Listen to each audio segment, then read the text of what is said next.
Hello and welcome back to another episode of my walkthrough of the Cicada Detroit ARG. In this video, we'll be covering puzzle 33. Let's dive in.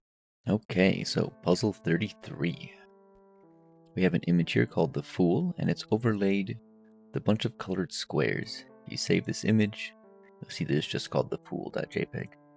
So these colored squares are pretty in your face, and it's a safe bet that that is the key piece of information in this image that we need to work with. Now, if you're not already familiar with what these are, you can do a Google search for keywords like RGB, color cipher, color codes, things like that. And as an example, I'll search RGB cipher. You'll see that the very second result is the hexahue cipher tool that we can see on decode here. And we'll see that there are a bunch of 2x3 grids of different colors, and these colors match up well with what's in this image here. We will take these and type them in on the decode. So in the top here, we have this 2x3 grid. Goes red, green, magenta, yellow, blue, cyan. We'll find that in here. Red, green, magenta, yellow, blue, cyan. There's our first character. And then our next one, green, yellow, blue, red, cyan, magenta. We'll find that. Green, yellow, blue, red, cyan, magenta. There's our second character. We'll continue through the whole thing until we have it all done. I'll skip ahead so you don't have to see me do it. Okay, so I put the whole code in, and we'll see that it says cicada.id/thefool.html. So we will go there. cicada.id/thefool.html. And we moved on to part 2. Now, as you may remember, cicada.id was the FTP server in the previous puzzle, puzzle 32. Alright, now we have a stack of cards. We have the Hermit, the Magician, Death, and the Sun, and it says to complete them in order. So the first one we saw was the Hermit, so we'll start with that. We'll right click and save the image. You see it's called the Hermit2.jpg. We'll save that. Now if we examine the Hermit in a text editor like Notepad++, and if we scroll down to the bottom, we will see some text here that says the first location.txt. So it seems like there's a file embedded in this image called the first location.txt. So we'll turn to binwalk and see if we can pull that text file out. We'll use this online binwalk utility from unroll.ing. We'll drop our file in, we'll hit analyze. And we'll see that there's actually a RAR archive near the end of the file. We can extract it here. We'll change the name to .rar instead of .bin, hit extract. Put that in our folder, and we'll see that we have a RAR with the file, the first location.txt. We'll try to open the file, and we'll see that it requires a password. Now the password will just come from the image, ix, type that in, hit OK, and we get a URL /contemplation_stuff. We'll take that, we'll go back to Cicada Detroit, go to that URL, and it says card 1 is complete. You may now continue to card 2. But before we go on, I want to tell you about a second method that you could do this. Instead of using binwalk, there's actually a neat trick here that works for any archive format. And the reason this works is because archive file formats put their header at the bottom of the file, whereas most file types put it at the top. Now this is a JPEG, and the JPEG header tells whatever program is reading this file how long the JPEG is and where the data should stop. A RAR, on the other hand, puts its header at the very bottom of the file and tells you how far up to read for the file. So, if a program is interpreting this as a JPEG, you'll just read the JPEG data and stop when it gets to the end, before the RAR starts. If we rename this to .rar, our computer will now interpret this file as a RAR archive, and instead of rendering the JPEG data, it'll start at the bottom of the file and read the RAR data instead. So if we double click on this, we'll see that it opens still in WinRAR. And again, we have our file. You can type the password in again and get out the same text file. So this is what's known as a polyglot file, where you can change the file extension and it'll become a valid file in various formats, either JPEG or RAR in this case. Now, back to the cards. The second one, the Magician. Now for the second card, the Magician, I don't have a really good way of showing you this on this video, but if you zoom in on this card, you'll see that there is some stuff happening in the middle here.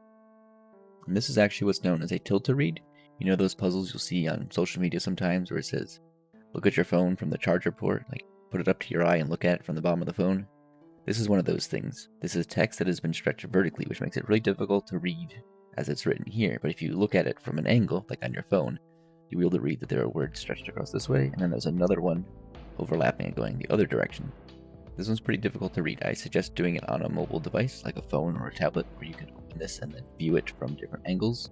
And if you do so, you will find that on one of these directions, it says, location 2 can be found at, and then in the other direction, it says, illusions and tricks, XOXO.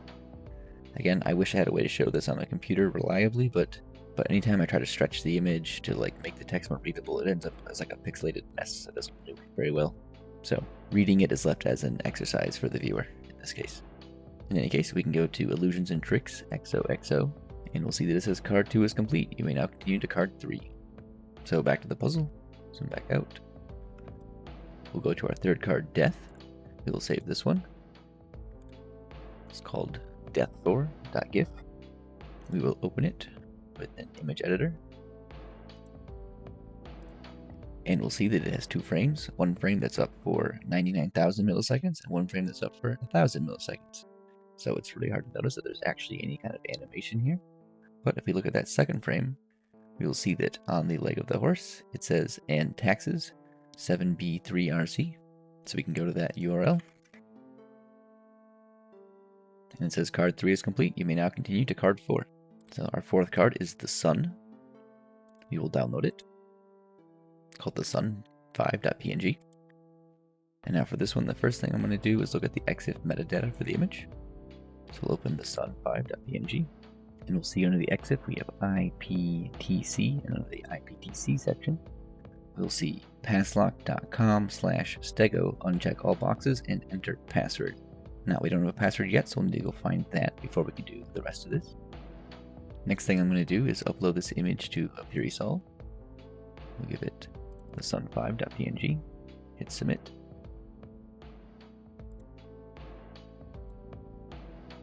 Scroll down and we'll see that in the alpha layer there is a QR code. Normally you would scan this with your phone or something, but I'll show you how to do it on the computer instead, since I can't record my phone on the screen. So we'll save this image as just alphabet 0, hit save. And then we'll use scanbot.io's QR code scanner. We'll do scan from image, choose file, and we'll see that it says Fool's Gold 19, and that is our password. Now, using the information we got from the EXIF data, we need to go to passlock.com/stego. We will uncheck all the boxes. We'll click load cover image. We will pick the sun. We will put in our password, Fool's Gold 19. You can see it there. We'll hit reveal. Actually, scratch that. I forgot that this tool does not work in all browsers. We will be going to Chrome to try this again. Alright, so now we're in Chrome. I've redone all the settings as before.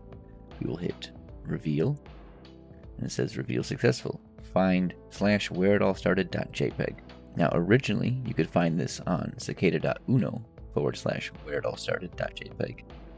But due to issues with that server going down occasionally, it got moved to the cicadadetroit.com server. So now if you go to cicadadetroit.com/whereitallstarted.jpg, you'll find the following image. We'll go there now. You get this image. So now we will save this image called whereitallstarted.jpg. Now we'll also open this image in a text editor. Again, Notepad++. If you scroll all the way to the bottom on this one, you will see the word QuickStego. And QuickStego is another steganography application. I already have it installed, so I'll open it now. We'll open our image. And we'll see that it extracted some text. What we have here is another book cipher. And I'll put it in a notepad here. Now back to our image. We have this, and it's called Where It All Started. And as it turns out, this picture is actually of the point of origin marker of the city of Detroit. You can find pictures of it online in various places. One of them is this site here. We'll see point of origin, Detroit, Michigan. And you'll see that that looks awfully similar to this, just with actual colors and with words instead of X's. We'll see that the number of X's lines up with the number of letters in each one of these. And below this marker, there was a plaque, which will actually be the book for our book cipher. So in this case, the first digit is the word and the second is the letter. So word 1, letter 5, we get word 1, letter 5 is an R. Word 2, letter 3, an E. And we'll continue in this fashion. I'll skip ahead so you don't have to watch me do it. Alright, so here we have the whole thing, and we see that it says Rebirth Origin 1805. We'll take that. We'll go to that page. And we'll see that we have made it to puzzle 34. Alright, and that's where we'll be stopping for this video. We'll pick it up next time with puzzle 34. I hope you enjoyed. If you learned anything, let me know. If you did anything differently from me, let me know about that too. And as always, thank you for watching. I'll see you in the next one.